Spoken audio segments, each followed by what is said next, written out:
Bienvenue tout le monde sur la chaîne Question de Perspective et aujourd'hui sur ma démonstration du jeu Monster Sanctuary. Tout d'abord, il est disponible sur Nintendo Switch, xCloud, GeForce Now et évidemment Steam.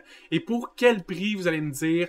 Pour le simple prix de 22,79, c'est un vrai indie, puis même c'est le genre d'indie qui a des rabais dessus. Alors que je tournais la vidéo, il y avait un rabais de 75%, donc le jeu était seulement 5,70. Ce qui est pour vrai, là, 5,70, c'est un steal pour ce jeu-là. Majorité des jeux, je vais être honnête avec vous, pour 5,70, c'est sûr que c'est un bon deal. Ce jeu-là a été fait par la compagnie Moirai. Je l'ai probablement massacré et je m'en excuse. Ils ont seulement à leur actif Monster Sanctuary, mais pour l'instant, ils ont aussi un démo pour Hater Mancer, qui va être un jeu roguelike un peu Pokémon Catcher. Donc, un d'autres démos d'accessible de cette compagnie-là, mais à part ça, il y a Monster Sanctuary. Puis là, vous allez me dire, mais Monster Sanctuary, c'est quel type de jeu? Ben, c'est aussi un Monster Catcher, mais au lieu d'être un roguelike, c'est un platformer. Donc, on dirait que c'est une compagnie qui se sont dit, nous autres, on aime Pokémon. Qu'est-ce que ça donnerait si on mettait Pokémon dans tous les autres types de jeux qui existent? Et pour vrai, il y a un côté de moi qui adore cette idée-là. Mais qui adore vraiment beaucoup cette idée-là. Très très bonne idée. J'ai hâte de voir quel autre type de jeu vous allez être capable de rentrer des Monster Catcher dedans. S'il vous plaît, merci. Et combien de temps ça prend pour terminer Monster Sanctuary? Mais on parle quand même d'un jeu où juste la main story est 30 heures et terminer un jeu au complet est presque 50 heures. Fait qu'un jeu de 22$ où l'histoire de base est 30 heures puis le jeu au complet est 50 heures. Super respect de son mandat, là. C'est donné ce jeu-là tellement qu'il est pas cher. Pendant qu'on se lance sur les petites images du jeu, je tiens à dire que ça fait certaines vidéos, en fait ça fait à peu près 2-3 mois maintenant que j'essaie de faire des vidéos vraiment plus courtes. Si c'est un format de vidéo démonstration que vous appréciez, s'il vous plaît me le dire en commentaire. Et si au contraire vous aimez mieux quand je faisais des vidéos de 15-20 minutes d'explication, ben s'il vous plaît me le dire et je vais me réajuster. Mais pour l'instant, je semble avoir plus d'écoute lorsque mes vidéos sont plus concises, alors j'essaie de faire ainsi. Mais si jamais je me trompe, ça va me faire plaisir de le lire en commentaire. Donc, l'univers de Monster Sanctuary, vous êtes des Monster Keepers, vous pouvez choisir entre 4 monstres de départ. J'ai décidé d'y aller avec le loup, mais vous pourriez y aller avec l'oiseau, avec le lion, ou encore avec le crapaud, qui ont tous ces éléments, comme dans tout bon jeu de Monster Catcher. Certains éléments auront des avantages contre d'autres éléments. Un des aspects que je trouvais cool, c'est que comme c'est un platformer, ben chacun des Pokémon que vous avez ont des habilités dans le monde du platformer. Donc, mon premier monstre, le Wolf, fait des scratchs en avant. Et faire des scratchs en avant de lui permet de détruire des murs secrets, puis donc essayer de trouver des... on peut voir les petites scratchs ici. Ici, il y avait un mur secret, je pourrais détruire le mur, puis donc trouver un coffre qui me donnerait un item que je pourrais augmenter. Un autre aspect qui est nice aussi, c'est que c'est vraiment plus RPG qu'un jeu Pokémon de base. Vous pouvez mettre des équipements à vos monstres, d'une façon qu'on... Tu sais, dans Pokémon, vous pouvez mettre un item, mais là, c'est vraiment des équipements, il peut level up, vous pouvez vraiment concentrer un aspect un peu plus RPG classique dedans que dans les Monster Catcher de base, en plus d'être un platformer. Donc, voici comment se passent les combats. Vous rentrez dans un combat. Les combats vont être du 3 contre 3 dans la grande majeure partie des cas. Mais vous avez 6 sur vous. Donc, quand vous allez arriver dans un combat, vous allez savoir quelle faiblesse a votre adversaire. Vous allez pouvoir choisir les 3 meilleurs Pokémon, par faute de toujours vouloir utiliser ce mot-là quand je parle de Monster Catcher. Vous allez pouvoir choisir vos 3 meilleurs Pokémon pour ce combat-là, puis c'est eux qui vont rentrer dans le combat. Donc, à chaque tour, il y a des petites animations. C'est des petites animations en pixel art. J'ai joué aux vieux Pokémon. C'était pire que ça, les animations dans les premiers Pokémon.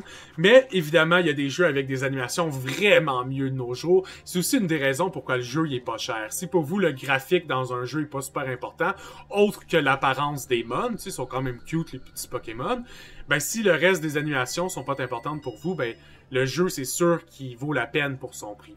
À chaque fois que vous allez tuer des monstres, vous allez avoir l'inventaire obtenu, le gold, l'XP, et selon l'efficacité que vous avez eu dans le combat, vous allez avoir un bonus sur votre loot chance, donc des chances d'avoir des ressources de plus en plus rares alors que vous êtes capable de vaincre efficacement vos adversaires. Et un rare drop de tous les mobs qui existent dans ce jeu-là, c'est le mob lui-même. Donc, au lieu de les capturer avec une Pokéball, vous allez avoir des œufs que vous allez pouvoir éclore pour avoir le mon en question. Et si vous avez déjà eu ce Pokémon-là, vous n'avez pas envie de l'avoir 2, 3, 4, 5 fois, mais dans ces moments-là, vous allez pouvoir aller le donner au village, et les donner au village va vous donner des bonus dans ce village-là, donc soit des réductions de prix, des objets supplémentaires dans les shops, et ainsi de suite. La minimap est comme les vieux jeux. Moi, je suis un vieux de la vieille, hein, déjà plus que 30 ans. Donc, quand je joue à ce genre de jeu-là, je suis habitué à voir la map ainsi. Moi, je trouve que ça facilite l'exploration. Ça m'empêche de tourner en rond un peu trop souvent. Je tiens à dire que j'ai vraiment pas le meilleur sens de l'exploration. Là, je suis vraiment nul, même en exploration. Donc, j'apprécie quand il y a des petits outils qui me permettent d'avoir l'air moins con lorsque je tourne des vidéos. Un autre aspect du jeu, vous voyez toujours l'élément. Ici, on peut voir que c'est physical. Ice, air, très simple à suivre.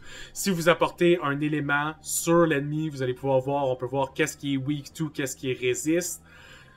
Donc l'aspect stratégique du jeu se fait très bien. J'ai même fini par tellement aimer mes mon de début que j'utilise presque encore la slime, mon loup et un autre parce que je me suis habitué à leurs combos. J'ai pas vraiment envie de m'habituer à d'autres combos. Je suis ce genre de personne. Un des aspects que je trouvais cool d'RPG du jeu, c'est que vous allez pouvoir, j'en cache un peu, mais quand votre Pokémon monte de niveau, au lieu de juste au niveau 12, il débloque Ice Beam, ben à la place, vous allez vraiment pouvoir choisir qu'est-ce qui débloque à chaque niveau. Donc, si vous voulez cette skill-là, vous mettez le point là, ça va vous débloquer ces 3-là. Donc, après, pendant 3 niveaux, vous pouvez prendre ces 3-là, ou vous pouvez faire une pause, aller chercher des boosts, et ainsi de suite. Quand il y a un skill avec un chiffre, c'est que c'est un skill à un niveau. Donc, si c'est Ice au niveau 1, puis en dessous, c'est Ice au niveau 2. Mais les autres skills, c'est des bonus directs. Des fois, c'est des passifs. Comme ici, c'est un bonus au skill de magie. Donc, peut-être que votre skill de glace a des bonus de dégâts selon votre skill de magie. Ben, si je prenais ce bonus-là, ma stat de magie ici se verrait augmenter d'un rectangle, donc probablement d'une dizaine de points. Mais si je prenais l'épée à côté, ben peut-être qu'elle va me donner un bonus de 10% de chance de mettre l'effet Shield sur un ennemi quand je l'attaque. Donc, vous pouvez vraiment bâtir votre personnage comme vous le voulez parce que niveau 10, vous allez déjà débloquer la ligne en dessous, puis il y a plus de skills que 10 niveaux. Donc, vous allez toujours avoir des choix à faire. Chaque Pokémon peut avoir son weapon principal qui va influencer vraiment le plus ses dégâts, mais aussi 3 accessories, que ça va venir influencer ce qui va faire plus de magie, récupérer plus de mana par tour, et ainsi de suite. Parce que oui, il n'y a pas des PP comme dans Pokémon. Vos mons ont de la mana qu'ils utilisent à chaque tour, mais à chaque tour, ils en récupèrent selon leurs stats de mana regen. Donc c'est important d'essayer d'avoir une mana regen assez haute pour être toujours capable de faire vos combos. Un des derniers que je voulais vous montrer, c'est que ce Pokémon-là vous permet de glider dans la map et donc d'atteindre des endroits que vous ne pouviez pas avant.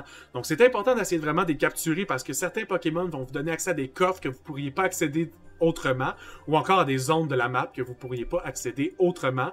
Et oui, il y en a qui sont très répétitifs, là, entre autres certains Pokémon d'attaque, entre péter un mur avec un coup de griffe ou péter un mur en fonçant dedans, au final il va péter des murs, mais il y en a qui en ont vraiment des différents, donc c'est important de toutes les avoir et toutes les découvrir. Monster Sanctuary, pour vrai, quelle découverte pour moi.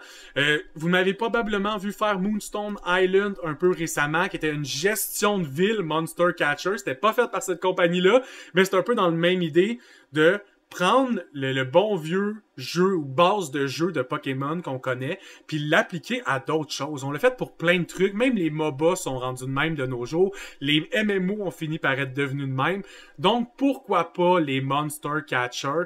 Donc oui, Monster Sanctuary, je le conseille, il est pas cher, beaucoup d'heures de jeu, super divertissant, beaucoup de stratégies possibles à impliquer. Par contre, pour moi, le plus gros point faible du jeu, c'est qu'il y a beaucoup de grinding, vraiment plus que dans les jeux Pokémon. Il y a certains combats que si vous n'avez pas grindé une team, vous n'allez pas le réussir, le combat. Donc, pour cet aspect-là du jeu, si vous n'êtes pas fan de grinding, c'est sûr que vous allez le trouver vraiment tough. Mais autrement, beau jeu, le fun, simple jeu indie, je le conseille. Et j'espère que je vous l'aurai fait découvrir et au plaisir de se voir sur une prochaine démonstration tout le monde. À plus!